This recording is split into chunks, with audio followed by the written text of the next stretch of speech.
Kain ka na. Ay, hindi pala akong asawa dahil. Hindi mo ako makikita. Janstot Vlog, shout out.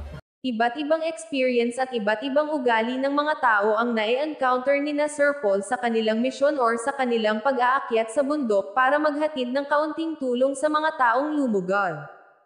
Janstot Vlog ang inyong ka-cute, muli pong magbigay mixing reaction video at mapapanood po ito sa mga vlog ni Sir Paul Pugong Biyahero.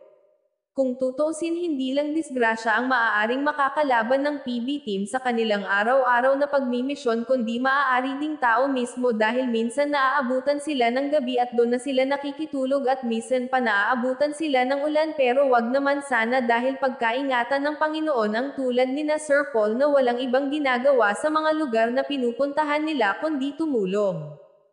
Ganito deliver ni Sir Paul ang araw-araw na lakad nila para hindi boring ang manunood, hahanap ng paraan para patawanin ang taong tutulungan at ganun din sa kanyang mga kasamahan at ang mga viewers. At ayan na nga, susubuan si ate at si ate naman susubo talaga. Ito naman, dinalaw mo ako dito. Tagal na natin hindi nagkita. Salamat sa pagdalaw ha. Pasensya ka na sa aking nahanda sa iyo ha. At ito lang talaga ang kinakain ko dito, kaya pasensya ka na. Wala, kumain ka na. Ay, hindi pala akong asawa dahil. Hindi mo ako makikita yung asawa niya dahil. Sorry dahil ha. Sorry.